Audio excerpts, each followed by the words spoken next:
안녕하세요. 대기업의 이경민입니다. 더불어민주당이 방산물자 수출 시에 국회의 동의를 의무화하는 방위사업법 개정안을 채택했습니다. 이 개정안에 방산업계는 수출 기회를 잃을 수 있다며 우려를 표했는데요.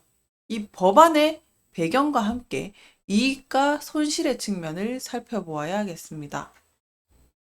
더불어민주당이 방산물자를 수출할 때 국회의 동의를 의무화하는 방위사업법 개정안을 당론으로 채택을 했습니다.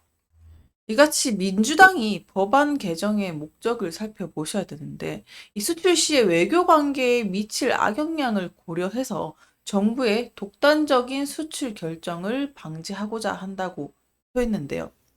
특히 우크라이나에 대한 무기 지원이 국제적으로 논란이 되고 있는 이 상황에서 국회가 개입해서 외교적 판단을 강화하겠다는 의도로 해석할 수가 있겠습니다. 이 법안의 개정안에 따르면요, 정부가 무기랑 주요 방산물자를 수출하기 전에 국회의 동의를 받아야 한다고 합니다. 다만 이제 안전보장조약을 체결한 국가, 그러니까 한미 상호방위조약이나 국군 해외 파병한 국가, 이것들은 예외로 두었는데, 이 법안이 미국을 제외한 대부분의 국가에 적용될 수 있음을 실사하고 있습니다. 지금 우리나라 정부는요, 우크라이나의 방공 무기 체계를 지원을 검토하고 있는데요. 이것은 국제사회에서 큰 관심을 받고 있습니다. 그렇기 때문에 민주당이 이러한 지원이 전쟁에 개입하는 행위로 해석될 수 있다고 주장을 하면서 이것을 차단하기 위해서 법안을 추진하고 있다라고도 볼 수가 있겠는데요. 이러한 방위사업법의 논쟁 속에서 업계의 반응은 어땠을까요? 업계는요, 이번 법안이 통과될 경우에 수출이 어려워질 것을 우려를 표하고 있습니다. 방산 전문가들 역시 정부의 적시 수출 승인 필요성을 강조하면서 정치적 결정이 수출에 영향을 미치는 것을 우려를 표하고 있는데, 지금 한창 글로벌 시장에서 방산 시장이 경쟁이 치열해지고 있는 만큼 정부의 신속한 결정이 중요하다고 표했습니다. 한편으로 민주당은요, 이 법안 방산물자 수출 규제를 하는 것을 또 한간에 비판을 받고 있습니다. 또 일부에서는 방산물자 수출이 정치적 정쟁의 도구로 전략하고 있다는 게 아닌가라고도 의문을 제기를 했었는데, 이번 법안 입법 목적이 실현될 수 있을지는 불확실하지만 이것으로 인해서 방산업계에는 어떻게 보면은 타격이 있을 수 있다라는 것을 생각을 해보셔야 되겠습니다. 자, 그렇다면 이번에는 이번 사안, 방위사업법의 긍정적인 측면과 부정적인 측면을 정리를 해봤는데, 이 측면들을 정리를 해보면서 앞으로 방산 투자에 있어서 어떤 부분을 참고하실지 참고를 하셨으면 좋겠습니다. 첫 번째로 긍정적인 부분을 들 수가 있겠습니다. 이거는 이제 외교적이나 국제적인 측면에서 바라보면 좋을 것 같은데, 일단은 국회의 동의를 의무화함으로써 무기 수출 결정에 대한 정치적 책임을 또 강화하겠다는 민주주의의 기본 원칙을 반영하는 것으로 또 볼 수가 있겠는데요. 원론적으로는 그렇다는 거죠.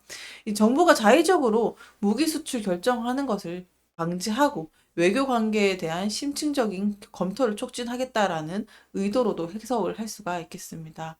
그래서 두 번째로 생각해 볼 수 있는 것은 이 같은 결정은 외교적 안정성까지 이끌 수 있다는 건데요. 무기 수출이 상대 국가의 외교 관계에 또 미치는 것을 고려해야 되기 때문에 장기적으로는 국가의 외교적 안정성을 도모할 수 있게 됩니다. 이것을 통해서 불필요한 외교적 긴장을 또 피할 수 있는 수단이 되고요. 또 한국의 국제 위상을 또 지킬 수 있는 수단이 될 수 있을 것 같습니다.